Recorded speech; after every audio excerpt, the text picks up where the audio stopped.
প্রধান উপদেষ্টা চীন সফরে ব্যবসা বাণিজ্য ছাড়াও ভূ রাজনৈতিক গুরুত্ব অনেক রয়েছে। নতুন উদ্যমে তিস্তা মহাপরিকল্পনার শুরুর ইঙ্গিত।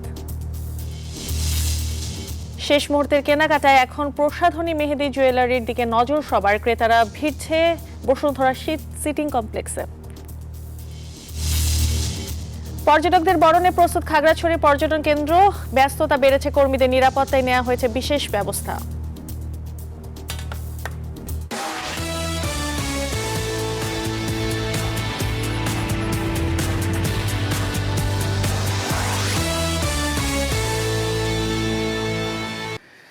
আমন্ত্রণ ব্যবসা বাণিজ্যের অর্থনীতির সবশেষ খবর নিয়ে নিউজ 24 এর নিয়মিত আয়োজন বিজনেস টাইমে। সাথে আছে পিঙ্কি সানোর। এতক্ষণ দেখছিলেন সংবাদ শিরোনাম। প্রধান উপদেষ্টা চীন সফরে ব্যবসা বাণিজ্য ছাড়াও ভূ রাজনৈতিক গুরুত্ব অনেক বলছেন বিশ্লেষকরা। নদী ও পানি ব্যবস্থাপনা ইস্যুতে প্রধান উপদেষ্টা চীনের সহায়তা চাওয়ার ঘটনা নতুন উদ্যমে তিস্তা মহাপরিকল্পনার কাজ শুরুর ইঙ্গিত মনে করছেন বিশ্লেষকরা। আরও জানাচ্ছেন তাহমিদ আমিন। 4 দিনের সফরে চীনের বিমানবন্দরেই লাল গালিচা সংবর্ধনা, তারপর গুরুত্বপূর্ণ একাধিক বৈঠক। সফরে হয়েছে 1 চুক্তি ও 8 সমঝোতা স্মারক সই। নোবেলজয়ী ডক্টর ইউনূসের সফরে বাংলাদেশে বিনিয়োগে আগ্রহী হয়েছে চীনা উদ্যোক্তারা। তবে শুরুতে আলোচনার খোরাক হয় স্বাধীনতা দিবসের দিনে ডক্টর ইউনূসকে নিতে ঢাকায় আসা চীনের বিশেষ জেট বিমান। বিশ্লেষকরা বলছেন, ইউনূস প্রধান উপদেষ্টা হওয়ার আগেই চীনের সঙ্গে গভীর বন্ধুত্ব গড়ে তুলেছিলেন।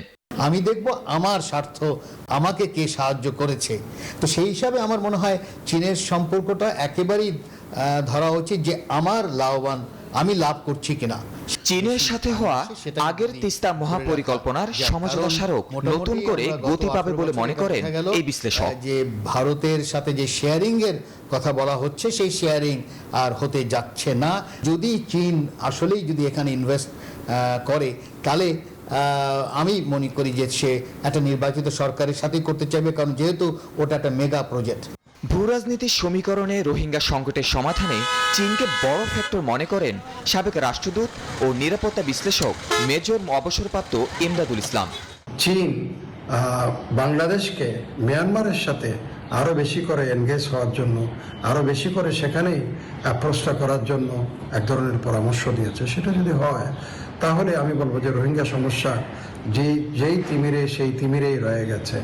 প্রধান উপদেষ্টা সফরে বাংলাদেশকে $210 কোটি বিনিয়োগ, ঋণ ও অনুদানের প্রতিশ্রুতি দিয়েছে চীন। সাথে আগের নেয়া ঋণের সুদ কমানোর আশ্বাস পেয়েছে ঢাকা। তাহমিদ আমিন, নিউজ 24, ঢাকা। পোশাক, জুতো, ব্যাগসহ পরিবারের সকলের সব জিনিস কেনা সম্পন্ন। এখন শুধু বাকি প্রসাধনী সামগ্রী, মেহেদি, জুয়েলারি সহ অন্যান্য টুকটাক পণ্য। আর তাই তো ঈদ আনন্দে শেষ মুহূর্তে কেনাকাটায় ক্রেতারা ভিড় করছেন রাজধানীর বসুন্ধরা সিটি শপিং কমপ্লেক্সে। চাঁদ রাত পর্যন্ত চলবে বিকিনির মহোৎসব। সুকন্যা আমিরের প্রতিবেদন। ঈদ উৎসবে সামর্থ্য অনুযায়ী সুন্দর পোশাক আর পরিপাটি সাজে নিজেকে সাজাতে চান সবাই। তাই তো শেষ মুহূর্তের কেনাকাটায় বসুন্ধরা সিটি শপিং কমপ্লেক্সে ক্রেতাদের উপচে পড়া ভিড়। পরিবারের সকলের জন্যই কেনাকাটা শেষ। এখন বাকি রয়েছে নিজের পোশাক আর অন্যান্য সামগ্রী। এমন ক্রেতাদের সংখ্যাই এখন চোখে পড়ার মতো। দেখা গেছে এবার জিনিস চয়েস করলাম অনলাইনে, সেটা এখানে এসে পাইতেছি, এখানে বাইরে তো আর হচ্ছে না। আর মানের দিক দিয়ে গেলে বসুন্ধরাই বেস্ট। শার্ট, প্যান্ট, পাঞ্জাবি, পায়জামা, বিভিন্ন মোবাইল, আরও বিভিন্ন যাতে পছন্দের জাতীয় জিনিস। আর শপিং করতে সবসময় ভালো লাগে, তো এখনো 2 দিন বাকি আছে, তো যদি কিছু ভালো লাগে তো নিয়ে নেব। ঈদে মেহেদিতে হাত না রাঙালে আনন্দই যেন ম্লান। চাঁদ দেখার সাথে সাথে শুরু হবে মেহেদির কারুকাজ, তাই কিনতেও এসেছেন অনেকে। খুব আনন্দ হয়, একটা মিউজিক লাগাই, তারপরে সবাই মেহেদি দিই, এটা অন্যরকম আনন্দ। আমাদের যে মেহেদিটা, এই মেহেদিটার মান থেকে শুরু করে মেহেদিটার প্যাকেজিং, মেহেদিটার সবকিছু নিয়ে আমাদের কাস্টমার স্যাটিসফ্যাকশন খুব বেশি। ঝলমল করছে জুয়েলারির দোকান। নেকলেস, ব্রেসলেট, আংটি, চুড়ি, পায়েল, ব্যাগ সহ নানা সামগ্রী দিয়ে সাজানো হয়েছে। সাজের অনুষঙ্গে এসব পণ্য যোগ হচ্ছে কেনাকাটার তালিকায়। আমাদের পায়েলের কালেকশন আছে, বিভিন্ন পরিমাণের ফিঙ্গার রিং আছে, কানের দুল আছে, এগুলোতেই মানুষ বেশি ফোকাস করতেছে এখন। এখন তো মোটামুটি ঈদের সবকিছু কেনা শেষ, জাস্ট লাস্ট মোমেন্টে দেখা যাচ্ছে একটা চেইন বা একটা আংটি, এগুলোই দেখছি। জুয়েলারি একটু যে সিম্পলি, গরম না এখন, জাস্ট নর্মালগুলোই পরবো, বেশি মানে গর্জিয়াস পরবো না। ঈদ কেনাকাটায় চাঁদ রাত পর্যন্ত খোলা থাকবে বসুন্ধরা সিটি শপিং কমপ্লেক্স। শেষ সময়ে বেচাকেনা আরও জমে উঠবে বলে প্রত্যাশা ব্যবসায়ীদের। সুকন্যা আমির, নিউজ 24, ঢাকা। ঈদ উৎসব করে হাতে মেহেদি পরে থাকেন নারীরা। ঈদ উল ফিতরের ঠিক আগ মুহূর্তে ঢাকায় আয়োজন করা হলো জমকালো মেহেদি উৎসব। মেহেদি বাই মিমির এই মেহেদি ফেস্টে তাদের সমস্ত পণ্য কেনার পাশাপাশি লাইভ মেহেদি দেওয়ার সুযোগ রয়েছে। নতুন ও ভিন্ন ভিন্ন ডিজাইনে মেহেদি পরতে ভিড় করেন অনেকে। হাত জুড়ে ভরাট দীর্ঘ কারুকার্যময় মেহেদির ডিজাইন ঈদে যোগ করে ভিন্ন মাত্রা। তাই তো মেহেদি ছাড়া ঈদ উৎসবের কথা যেন চিন্তাও করা যায় না। আসন্ন ঈদ উল ফিতরের আনন্দে সবাইকে রাঙাতে ঢাকায় আয়োজন করা হয় দেশের সবচেয়ে বড় মেহেদি উৎসব ঈদ মেহেদি ফেস্ট 2025। মেহেদি বাই মিমির এই বিশেষ আয়োজন ছিল লাইভ মেহেদি নেওয়ার সুযোগ। এতে দেশের শীর্ষ স্থানীয় মেহেদি শিল্পীরা উপস্থিত ছিলেন এবং ক্লায়েন্টের পছন্দ অনুসারে তাদের সৃজনশীল ডিজাইনগুলো হস্তান্তর করবেন।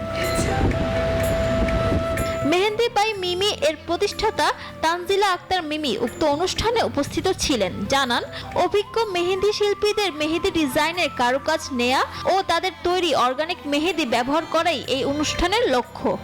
এটাতে একটু এক্সট্রা একটা ঈদ ভাইব থাকে, যে ঈদের একটা আনন্দটাকে আরও বেশি দ্বিগুণ করার জন্য। আগে যেটা হয়তো সচরাচর সবাই আর্টিস্টদেরকে এক বাসাতে হোম সার্ভিসের জন্য ডাকতো, বাট এখানে একই সাথে মেহেদি কিনতে পারছে, পাশাপাশি এরকম একটা মেলার মতো একটা উৎসব আছে যেখানে সবাই মেহেদি পড়তে পারছে। এই কারণেই আর কি এটার উৎসবটা আর কি আয়োজন করা আমাদের। ঢাকা ক্যান্টনমেন্টের ইসিবি চত্বরের ব্লুমুন টাওয়ারের 13 তলায় এই মেহেদি উৎসব চলবে 30 মার্চ পর্যন্ত। Desk report, news 24। বিজনেস টাইমের সময় হলো একটি বিরতির। ফিরছে আরো খবর নিয়ে, সাথে থাকুন। বিরতির পর আবারও স্বাগত জানাচ্ছি বিজনেস টাইমে। ঈদের বাকি আর মাত্র কয়েকদিন, চলছে শেষ মুহূর্তের কেনাকাটা। ঈদের কেনাকাটায় ছোট বড় ধনী গরিব কেউ পিছিয়ে নেই। সামর্থ্য অনুযায়ী ক্রেতারা ছুটছেন ফুটপাত থেকে শুরু করে ছোট বড় মার্কেট ও বিপণী বিতানগুলোতে। অনেকের অভিযোগ, এবার পোশাকের দাম বেশি। বিস্তারিত ডেস্ক রিপোর্টে। রমজানের শেষ মুহূর্তে দেশের বিভিন্ন জেলায় জমে উঠেছে ঈদ কেনাকাটা। সকাল থেকে গভীর রাত পর্যন্ত পিরোজপুর শহরের ফুটপাত থেকে শপিং মলে সবখানে চলছে কেনাকাটা। প্রতিটি দোকানে ক্রেতাদের ভিড়ে হিমশিম খাচ্ছে বিক্রেতারা। এদিকে দাম বেশি নেওয়ার অভিযোগ রয়েছে ক্রেতাদের মাঝে। বিক্রেতারা বলছেন বেচাকেনা বেশ ভালো। ঈদের মার্কেট বলতে পোশাক আশাকের দাম হচ্ছে অনেক বেশি, অনেক মানে রিজনেবলের মধ্যে খুব কম জিনিস আছে। সবকিছুই হচ্ছে সাধারণ মানুষের কেনার অনেক বাহির। আসলে আমরা এবছর যে কাস্টমার পাচ্ছি 3000 থেকে 3500 4000 টাকার কাস্টমারগুলোই বেশি পাচ্ছি। নড়াইলে ঈদ উল ফিতরকে সামনে রেখে শেষ সময়ের কেনাকাটায় ব্যস্ততার শেষ নেই স্থানীয়দের মাঝে। নতুন পোশাক কিনতে বিপণী বিতানগুলোতে নানা বয়সী ক্রেতাদের ব্যাপক ভিড় দেখা গেছে। দাম যাই হোক, ঈদের সাধ্য অনুযায়ী সবারই সেরা জিনিসটা চাই। বিক্রেতারা জানান, গত বছরের তুলনায় এবছর নড়াইলে শ্রেণী বেঁধে সব ধরনের শাড়ি ও পোশাকের দাম 200 থেকে 500 টাকা পর্যন্ত বেড়েছে। অন্যান্য তুলনায় এবার বেচাকেনা ভালো, ভিড় আছে, পর্যাপ্ত ভিড়ই আছে। নতুন পোশাক না হলে যেন অপূর্ণই রয়ে যায় ঈদানন্দ। সর্ববৃহৎ এ ধর্মীয় উৎসব ঘিরে ব্যাপক উৎসাহ উদ্দীপনা সবার মাঝে। Desk report, news 24। ঈদে পর্যটকদের বরণে প্রস্তুতি নিচ্ছে পার্বত্য জেলা খাগড়াছড়ির বিভিন্ন পর্যটন ও বিনোদন কেন্দ্রগুলো। হোটেল, মোটেল, পার্ক ও বিনোদন কেন্দ্রগুলোকে সাজাতে ব্যস্ত সময় পার করছেন কর্তৃপক্ষ। পাশাপাশি প্রশাসনের পক্ষ থেকে পর্যটকদের নিরাপত্তায় নেওয়া হয়েছে ব্যাপক নিরাপত্তা ব্যবস্থা। খাগড়াছড়ি থেকে মোহাম্মদ জহুরুল আলমের পাঠানো তথ্যচিত্র ডেস্ক রিপোর্ট। পার্বত্য জেলা খাগড়াছড়িতে সারা বছরই কম বেশি পর্যটকদের আনাগোনা থাকে। তবে ঈদে পর্যটন বা বিনোদন কেন্দ্রগুলোতে পর্যটকদের সমাগম হয়ে থাকে দ্বিগুণেরও বেশি। ঈদের বাকি আর মাত্র কয়েকদিন, তাই হোটেল, মোটেল, পার্ক সহ বিভিন্ন বিনোদন কেন্দ্রগুলোকে আকর্ষণীয় করে তুলতে ব্যস্ত সময় পার করছেন কর্তৃপক্ষ। রোজায় পর্যটক সমাগম কম হওয়ায় পর্যটন খাতে কিছুটা ভাটা পড়েছিল। তবে ঈদকে ঘিরে আবারও পর্যটন খাতে প্রাণ সঞ্চার হওয়ার আশা সংশ্লিষ্টদের। ভিতরে মূল আকর্ষণ হচ্ছে ঝুলন্ত ব্রিজ, ওইটার কাজ চলতেছে, আর ভিতরে প্লাস যে উন্নয়ন কাজগুলো চলতেছে, আমরা আশা করতেছি গত বছরের তুলনায় এবার পর্যটকের সমাগমটি বাড়বে। পরিষ্কার পরিচ্ছন্ন থেকে শুরু করে যাবতীয় যত কার্যক্রম আছে সবকিছু আমরা সঠিকভাবে ঈদ উপলক্ষে প্রস্তুতি নিয়ে রেখেছি। খাগড়াছড়িতেও সকল রেস্টুরেন্ট রিসোর্টে সংস্কারের কাজ চলছে, যাতে টুরিস্টদের ফ্রেশ এবং সর্বোচ্চ সেবা দিতে পারি আমরা। পর্যটকদের নিরাপত্তায় ট্যুরিস্ট পুলিশকে 3টি ভাগে বিভক্ত করা হয়েছে। এছাড়াও বিনোদন কেন্দ্রে পুলিশের পাশাপাশি মোবাইল টিম থাকবে। সরকারিভাবে প্রায় 9 দিনের মতো ছুটি, সেই ক্ষেত্রে আমরা ঈদের পূর্বে আমাদের 6-1 একটা ডিউটিতে থাকবে, এটা আলুটিলা পর্যটক স্পটে, এবং একটি মোবাইল টিম সেখানে জেলা পুলিশের পাশাপাশি মোবাইলে থাকবে। আর ঈদের দিন আমাদের আরেকটু জনবল বাড়িয়ে আমরা সেখানে স্পটগুলোতে রিশান ঝর্ণা, আমাদের আলুটিলা এবং আমাদের যে হর্টিকালচার যে পার্ক আছে এই পার্কে আমরা নিরাপত্তা নিশ্চিত করেছি। পাহাড় পরিস্থিতি শান্ত থাকায় এবার পর্যটকদের ভালো সমাগম হবে প্রত্যাশা পর্যটন সংশ্লিষ্টদের। তানভীর আহমেদ শান্ত, নিউজ 24। এশিয়ার দেশগুলোই এখনও নিম্নমুখী দামে চাল বেচে কেনা হচ্ছে। কম চাহিদা ও বাড়তি সরবরাহের কারণে ভারতে খাদ্যশস্যটির দাম 2023 সালের জুনের পর সর্বনিম্নে নেমে এসেছে। অন্যদিকে থাইল্যান্ডে চালের রপ্তানি মূল্য 2 বছরও বেশি সময় সর্বনিম্নের কাছাকাছি স্থিতিশীল আছে। এদিকে চলতি মাসের শুরুতে ভারত শতভাগ খুদযুক্ত চাল রপ্তানির অনুমতি দিয়েছে। এ মানের চাল রপ্তানি 2022 সালের সেপ্টেম্বর থেকে নিষিদ্ধ ছিল।